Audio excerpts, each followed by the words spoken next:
On va passer à la démo tant attendue. Je pense que c'est ça aussi qui vous intéresse le plus pendant le webinaire. Alors, je vais vous partager mon écran. Normalement, vous avez tout sous les yeux. Donc ça, c'est ce qu'on a quand on se connecte initialement sur Kanta. C'est une page qui va parler directement à tous les utilisateurs actuels de Kanta. C'est la cartographie de votre cabinet, qui est un premier élément de conformité. Pour la partie lutte anti-blanchiment, puisque historiquement, pour le rappeler, on en a déjà parlé un petit peu avant, mais on était plutôt basé sur la déontologie lab.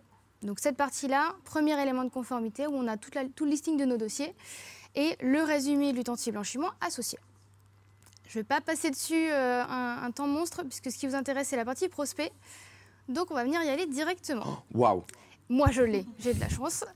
Donc comment ça s'articule? C'est pas une cartographie, ça va s'articuler sous format Kanban comme vous l'a dit Clémentine. Alors, vous allez sûrement me dire qu'est-ce qu'un Kanban?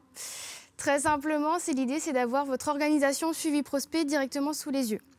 Ça va être sous format colonne, où vous allez avoir différentes étapes, et le but, c'est de venir déplacer vos prospects qui sont en carte d'une colonne à l'autre. Comme ça, on peut s'y retrouver facilement. Alors nous, bien sûr, on vous propose 5 colonnes par défaut, mais chaque cabinet pourra le personnaliser selon ses habitudes. On peut rajouter des colonnes, les renommer ou en supprimer si besoin. Voilà pour le Kanban. On a les cartes qui peuvent se déplacer. Dernière étape sur ce Kanban, c'est qu'on peut venir rajouter une date de péremption, un nombre de jours de péremption pour chaque colonne. L'idée, c'est qu'admettons, si vous vous dites sur l'opportunité, moi j'estime qu'au bout de 3 jours, si je n'ai pas touché à mon prospect, c'est qu'il est périmé. Soit il faut mettre une alerte pour retoucher cette partie-là, soit il est perdu. Vous allez avoir une apparition visuelle qui va vous indiquer qu'il est périmé. Ça, pareil, c'est personnalisable. On va rentrer dans le détail à un cas concret. Ce que je vous propose, c'est qu'on vienne ajouter un prospect. Donc, cas typique où on a un prospect qui contacte le cabinet pour vous dire « j'ai besoin de vous, j'ai un projet, j'ai besoin d'un expert comptable ». Donc, on vient ajouter un prospect et cette partie-là, tout le monde au cabinet va pouvoir intervenir. Que ce soit des personnels administratifs, que ce soit des collaborateurs ou même l'expert comptable directement. Donc, on indique si c'est une reprise ou une création. On vient rajouter le nom de son prospect. Et là, vous allez pouvoir rajouter vos premières notes. Alors, je triche un petit peu, j'en avais préparé pour aller plus vite pour aujourd'hui. Hop, je mets mes premières notes, c'est ce que vous avez l'habitude de récupérer comme information quand vous avez le premier contact avec le prospect. Bien sûr, je choisis à quelle étape je veux l'ajouter sur mon Kanban et ensuite je l'ajoute tout simplement. J'ai ma fiche qui est créée. Alors, pour aujourd'hui, je ne vais pas le déplacer sur chaque colonne. On va revenir rapidement sur le Kanban entre deux. Mais pour vous, ça se fera au fil de l'eau sur plusieurs jours. Nous, forcément, on va tout vous montrer d'un coup. Donc, ça évitera de repasser trop de fois sur le Kanban. Je fais rentrer dans la fiche et là, vous avez un visuel qui reprend toutes les informations essentielles du prospect qui vous intéressent. Première chose, Clémentine vous en a parlé tout à l'heure. Selon qui va intégrer le prospect, forcément, il y aura eu des notes de prise et on a bien sûr un historique de tout ce qui a été fait. Donc, pas de perte de données comme elle vous le disait. Là, au moins, on retrouve tout ce que tout le monde a fait. J'ai mon historique de notes que je peux consulter. Une fois que j'ai fait ma prise de contact, souvent vous avez un rendez-vous découverte qui est planifié avec l'expert comptable ou un chef de mission. Et là, vous allez vouloir sûrement le préparer et rechercher des informations sur le prospect. Ce qui va être utile avec Kanta, c'est notre force actuelle, c'est que vous allez pouvoir récupérer toutes les données publiques de votre prospect grâce au SIRET. Donc là, on vient faire un appel aux données publiques, donc de tout ce qui est données sociétés, les données bénéficiaires effectifs et tous les documents juridiques dont vous allez avoir besoin sur vos prospects. Tout va directement s'intégrer à votre fiche prospect. Les informations seront remplies dans les bons champs. Forcément, comme on est en direct, ça prend un petit peu plus de temps. Donc voilà, on a toutes les informations.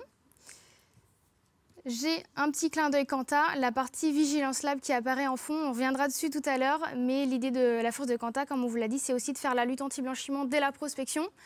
Dans la théorie, vous êtes obligé. Là, l'avantage, c'est que ça va vous prendre vraiment aucun temps pour le début, puisqu'elle se calcule en fond toute seule, selon les informations qu'on a récupérées, et ce que vous allez renseigner sur votre prospect au fur et à mesure de votre travail avec lui. Admettons, là, je fais mon rendez-vous découverte. Donc vous l'aurez bien déplacé dans la colonne du Kanban. Je viens renseigner pendant le rendez-vous tous les besoins et toutes les informations que je viens échanger avec mon prospect dans la partie notes. Et une fois que je l'enregistre après le rendez-vous, bien sûr, tout se met directement dans l'historique. Par la suite, suite au rendez-vous, ce que vous allez pouvoir faire, c'est reprendre toutes ces informations-là pour les mettre dans votre onglet prospect, où on reprend toutes les informations et vous allez simplement renseigner les champs. Petite chose sur la partie entreprise, comme vous le voyez, toutes les données publiques sont récupérées. Comme je vous l'ai dit, c'est la force de Kanta. Vous gagnez du temps dans votre recherche et tout est récupéré ici, y compris les fameux documents extraits RBE, statut, justificatif d'immatriculation. Sur la partie personne, on a bien sûr le bénéficiaire et on va aller dans le profil, on a toutes les informations associées à celui-ci. Vous allez pouvoir renseigner des éléments et notamment la sempiternelle carte d'identité qu'il faut toujours récupérer. Donc là, je choisis bien mon titre de document, je viens le récupérer juste ici et j'ai ma carte d'identité que j'enregistre. Donc là, sur ma personne, j'ai fait plus ou moins le principal.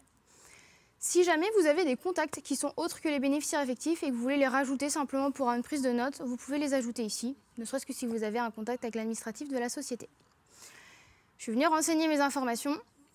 Forcément, le premier besoin du client, ça va être la partie mission. Donc le principal, c'est cet onglet mission, où là, vous allez pouvoir renseigner ce que vous allez proposer à votre prospect. Plusieurs possibilités. Soit vous les sélectionnez une par une, soit sinon, nous, ce qu'on est venu créer, surtout ce que Clémentine est venue créer, c'est des packs directement pour vous proposer une facilitation et une harmonisation des choix de mission. L'idée, c'est qu'on s'est rendu compte que sur la partie mission, souvent vous aviez une mission principale qui était accompagnée de missions complémentaires. En l'occurrence, la plus connue, ça va être la mission de présentation des comptes, où on va avoir aussi la tenue comptable, la mission juridique et l'assistance aux déclarations fiscales. Là, en un clic, vous la sélectionnez, vous pouvez l'ajouter rapidement. Dès que je l'ajoute, comme vous le voyez, j'ai un récapitulatif de mes missions et je peux venir éventuellement en décocher une si j'estime que sur ce client-là, je n'ai par exemple pas de mission juridique. Donc j'ajoute mes missions. Et bien sûr, ça marche dans les deux sens. Vous pouvez choisir le pack directement, mais si jamais vous sélectionnez, admettons, que la présentation des comptes, chose toute bête, si vous avez une personne au cabinet, un collaborateur qui vient simplement qui commence à utiliser l'outil, il choisit que la présentation des comptes par habitude, on va lui proposer de faire le pack. Comme ça, il y a encore une fois une harmonisation de choix dans le cabinet. Donc là, je suis venue renseigner mes missions. Juste petit retour quand même sur le Kanban. Là, admettons, mon client, il est parti en opportunité puisque j'ai échangé avec lui sur ses besoins. Je lui ai fait une proposition. Si par la suite, il me dit « moi, c'est OK, je veux commencer à travailler avec vous, j'ai besoin d'une lettre de mission ». Aussi, vous en avez besoin pour la contractualisation de la relation d'affaires. Donc, je retourne sur ma fiche prospect, je vais aller dans mes missions et là, je vais pouvoir très facilement créer une lettre de mission. L'idée de Kanta, on vous l'a dit, c'est d'aller sur le côté conformité. Donc, on était sûr d'assurer la 100% conformité sur la lutte anti-blanchiment et maintenant, on est sûr d'apporter la 100% conformité sur les lettres de mission. Vous avez simplement à suivre les étapes et vous êtes sûr d'être en conformité. Donc, on vous guide, vous suivez simplement et vous ne vous posez pas de questions, vous savez que c'est conforme. Et je me permets de poser une question. Est-ce que du coup, les informations qui sont collectées automatiquement sont déjà reportées dans les étapes de la lettre de mission ? Exactement, c'est ce que j'allais vous dire, c'est que simplement là vous avez un récapitulatif des étapes. Tout ce que vous avez déjà renseigné va être bien sûr repris. Il n'y aura pas besoin de tout retaper pour chaque mission. Vous allez le voir, de toute façon, j'ai déjà mes informations de renseigner. Donc sur ma partie information, j'ai toutes mes infos sur l'entreprise. Sur la partie signataire, on verra par la suite que c'est assez important. Il faut bien penser à renseigner les informations cabinet, expert comptable, etc. Vos informations à vous, mais aussi les informations du signataire client. Donc là, hop, pour la démo, je vais mettre mon adresse mail et mon numéro de téléphone. Je viens modifier les informations, j'ai tout. Je peux passer à la suite. La partie mission, c'est ce qu'on a déjà vu. On est déjà venu rajouter nos missions. La partie d'après, qui vous intéresse souvent, c'est la partie honoraire. Donc là, pour le coup, vous voyez, moi, je n'ai pas d'honoraire de préparer. Une première évolution, donc Clémentine vous parlera très bientôt, c'est que par la suite, vous allez pouvoir paramétrer vos honoraires. Donc là, on peut les ajouter au fur et à mesure. L'idée, c'est que dans vos paramètres cabinet, vous puissiez mettre des honoraires par défaut selon les habitudes cabinet. Donc vous dire, admettons, sur la présentation des comptes, j'ai ce tarif-là, et quand vous choisirez dans votre partie prospect la mission de présentation, tout sera directement pré-rempli. Ce qui peut permettre, du coup, j'imagine, de gagner du temps. C'est ça. Et surtout, comme tu l'as dit précédemment, de collaborer plus facilement, parce qu'en fait, on peut déléguer cette partie-là avec un sizing spécifique de l'aide de mission, quoi. C'est ça, exactement. Comme ça, tout le monde est sûr d'avoir les mêmes tarifs vis-à-vis du cabinet. Et encore une fois, la collaboration est importante. Donc là, on ne se pose pas la question de quels sont les tarifs du cabinet. On choisit la mission, on a directement les honoraires. Cette partie est personnalisable, enfin sera personnalisable dans les paramètres, mais aussi la suite qu'on verra, le planning d'exécution et la répartition. Donc je passe à la partie planning d'exécution. Là, c'est là que vous allez pouvoir renseigner toutes les étapes que vous allez faire avec votre prospect. L'idée, c'est simplement de lui renseigner en transparence tout ce qui va se passer pour mener à bien la mission, là ou les missions. Prochaine étape, on l'a dit, c'est une des plus importantes sur la lettre de mission, le tableau de répartition. Comme je vous l'ai dit, il sera personnalisable par la suite dans vos paramètres, mais là l'idée c'est vraiment de vous accompagner. On sait que c'est un élément qui est très important pour asseoir votre sécurité cabinet, très important, parce qu'au moins on sait qui est responsable de quoi. Et surtout, petite anecdote, on s'est rendu compte que c'était un des éléments qui était contrôlé en premier sur les lettres de mission en cas de contrôle qualité. Je permets que tu présentes ça, ce qui veut dire que là, on a un tableau de répartition déjà préétabli pour chacune des missions qui sont disponibles dans Quanta? C'est ça, exactement. L'idée, c'est que Quanta vous accompagne sur cette partie-là. Au moins, vous avez des tableaux par défaut qui vous sont proposés et qui sont normés. Vous les avez en proposé pour gagner du temps, mais vous pouvez, encore une fois, tout changer à tout moment. Vous voyez, c'est très simple, j'ai juste à cocher et décocher. Pareil, si je veux enlever une ligne qu'elle n'apparaisse pas sur la lettre de mission, je coche, je décoche.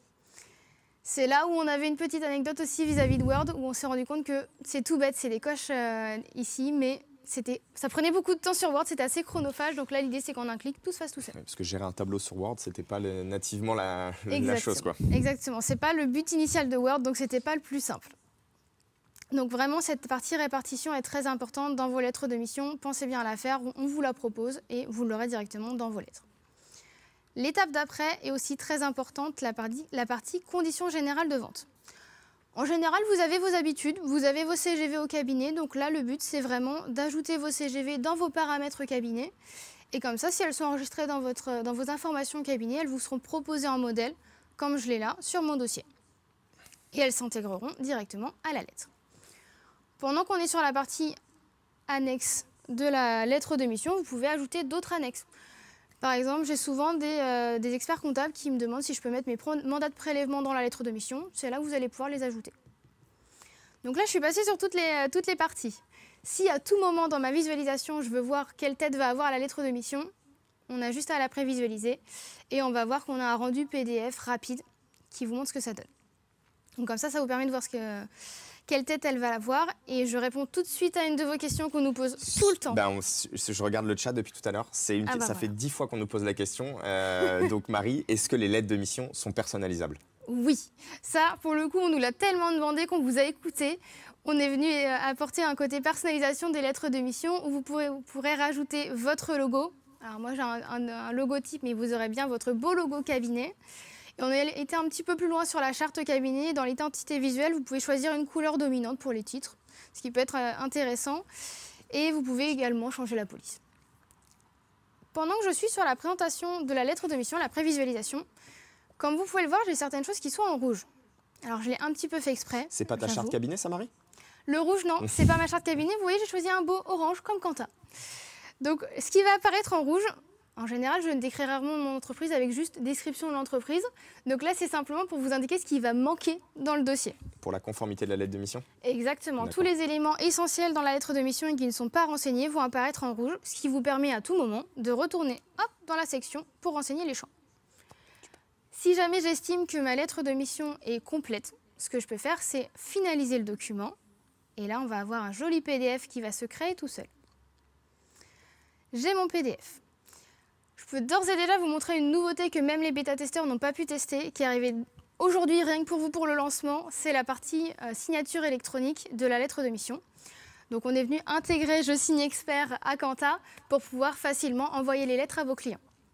Très simplement, on a le bouton ici Envoyer en signature avec le récapitulatif et on peut venir envoyer la lettre en signature. Donc là, j'ai venu faire ma lettre de mission, je l'ai envoyée au client en signature. En attendant qu'il me fasse un retour signature, ce que je vais pouvoir faire, votre partie préférée avec Quanta, pour l'instant, comme vous ne connaissez pas PLM, la partie lutte anti-blanchiment pour ceux qui connaissent.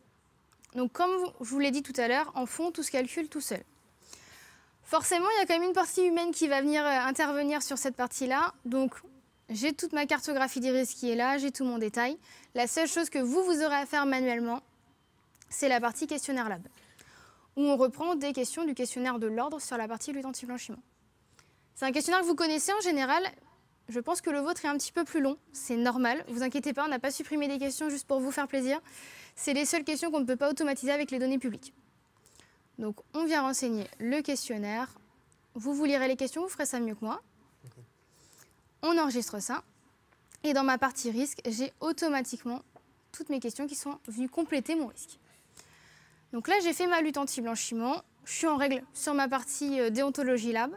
J'ai envoyé ma lettre de mission. La seule chose, c'est que le client me retourne sa signature. Sans ça, je ne peux rien faire. Donc si on retourne sur le Kanban, très simplement, j'attends que mon client me re-signe ma lettre de mission. Dès qu'elle est signée, je peux éventuellement le mettre en préparation. Et si je veux avoir le bonheur de l'ajouter au cabinet, je peux directement le gagner sur Quanta. C'est la fête. Waouh, les animations de dingue. Je pense que nos équipes ont tout donné sur cette partie-là. C'est la meilleure feature. 3 mois de développement pour Ouais, les 3 mois de développement pour les confettis. Ouais. Et d'ailleurs, On s'est dit on que c'était profite encore une fois pour dire bravo aux équipes Oui. de Quanta qui ont touché de près ou de loin. Bravo, bravo à à tous. elles. Belle démo, bravo.